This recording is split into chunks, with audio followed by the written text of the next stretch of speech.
So yung mga panalo, magandang gabi. So time check, alas 7 na yata mga bossing. So dito tayo ngayon sa ating shop. So dito mag-unbox tayo ng ating napakalaking tangke ng ating sniper. So aluminum siya, no? So isa tayo sa unang meron din, pero marami na nang narilisan ito.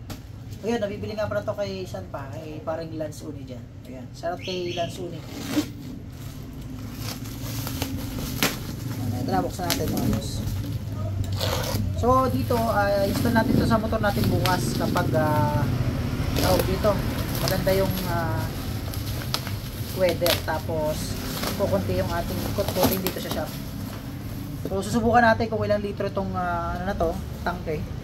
So alam nyo guys, hindi naman tayo sobrang gala kasi ang dami nating motor. Ang problema ko dito ngayon, ang dami ng tangke ko, hindi naman ako nagamit ang motor ko kasi ang dami nating motor, hindi naman sa pag-iibang. Ang motor natin ngayon ay 5. So 4 na sniper at saka isang MT-09. So meron pa tayong motor sa Banibanay, 2. Dami nating motor. So ito na nga pala yung ano, alam ko talaga na retailer na 7 liters to pero ganito gagawin natin mga panalo. Ngayon, kakabit ko muna yung fuel pump, then yung pinakang cap niya, tapos pupunta tayo sa gas station. Ipapagas natin siya. To-check natin kung makakailang litro. Kasi i-vlog din natin yan para makita natin kung ilang litro ba talaga to. Unahin muna natin itong isang to. So, dito nakakuha tayo na may bolts. Saka, ako ko, ano ba to? So, may trium man siya. Siguro sa pinto mga boss para pag napakis-kis hindi magagasgas. So, meron siyang bolts na kasama, 4 na piraso, 10mm. Ayan o. Yun yung laman ng box. So, bibitinin natin kayo dun sa laman ng ating bunan sa box ba? Ayan o, may tornilyo. Hindi ko alam kung saan yan, pero I think yun na to. Yung mag-hold sa ating tangke. Ito na. Wow, ito na mga boss. You know, T-Pass. So, ito yung tinatawag natin na premium black, ano? So, meron tayong titanium doon. So, ewan ko lang kung nilagay niya sa kanyang Shopee account. So, Lansping 13 yung Shopee niya. So, mapapansin nyo po yung lagay ng tawag dito, fuel pump. Asi. So, yan. So, ang laki ng tangke mga panalo. Sana kumasya talaga to sa ating sniper. Pero, syempre, pinit na nila to sa sniper 155. Abangan nyo, malalaman natin kung ilang liters to. So, ikakabit natin sa sniper natin na hindi nagagala. So, yung motor natin, mapapanisan na lalo ng gas. Kasi ang laki ng tangke. Nag-upload pa tayo ng malaking tangke. Ano?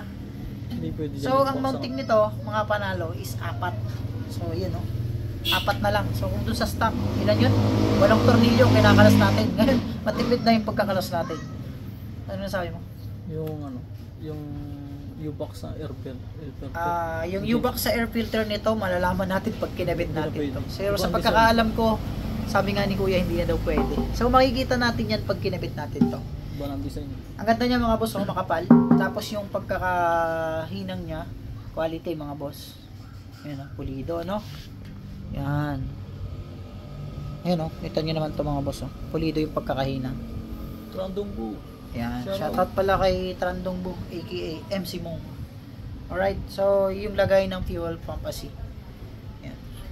Ganda yan mga boss, talagang malaki siya. So para saan nga ba to? So sa tamad magpagasolina palagi, kailangan nyo to. Pangalawa, sa mga kargado. So try nating makakuha ng marami nito para dun sa mga loaded yung makina. So yung mga ginagawa ni Bebe Labs Racing, aka AC Laksamana. Yan, sa mga gusto magpa-load ng makina, yun, punta lang kayo sa taas namin around Rosario, malapit sa may iglesia kay Bebe Labs Racing. Sa mga gusto ng mga racing dyan, yung malalaking bore, yung todo upgrade sa motor doon, saka yung mga remap, tapos yung mga magpapatono ng ECU, puntahan nyo lang sa Bebe Labs Racing.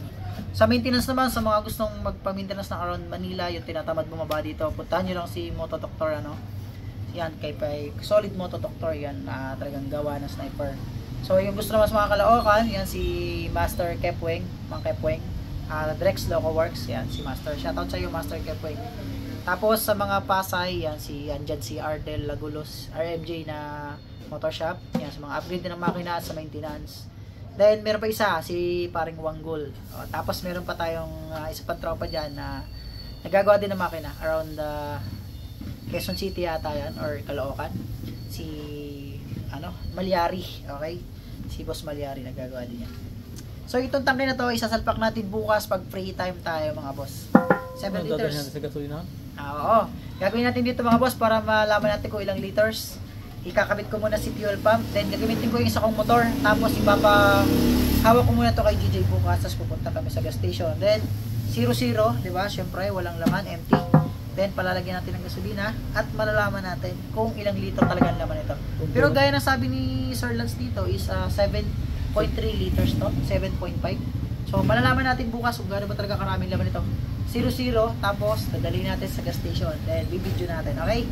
So yun, abangan nyo at ikabit natin ito sa ating Sniper 155. So ang stock nito ay para sa Sniper 155 pa lang. So sa magtatanong ng 150cc, wala pang available. So hintay-hintay natin. Then kung nagtatanong nyo naman agad yan, sigurado, wala pang stock sa shop natin, mamakaisa pa lang ito. Soon, kakusapin natin muna yung mga pinagkukunan natin ito. Then baka sakali maka-request tayo kay Sir Lance, magkaroon tayo ng stock sa shop, then kami na rin mag-install sa mga motor nyo. So abangan nyo mga panalo kung ano magiging resulta, kung gaano ba talaga karaming laman ito. I think talagang marami to. Tingnan naman mga boss, ang kapal. Halos ang nangkal yung kapal mga boss. So sana, tawag dito, maging maayos yung installation natin sa motor na wala man lang conversion. Para at least tuloy-tuloy pag-install natin. So yung mga boss, abangan nyo to. At mailalagay natin sa ating Sniper 155. 7.3 liters tank. Ayan, para sa mga nag-endurance, kargado motor. Pabor na pabor to sa inyo. At saka sa mga tamad magpagas, mahilig mag long ride, yung mga ganyan, mga biyahe-biyahe, mga nagtutor about sa mga ano yan, paikot-ikot. Kung norte kayo, mag-south kayo, ayan, kailangan nyo to kasi 7 liters. At ang maganda dito mga panalo, alam nyo, aluminum siya, hindi siya kinakalawang, ano? Yun yung mga advantage ito. So magagamit natin ng long term sa ating mga motor. So yun lang mga panalo, maraming salamat ulit at right seat po.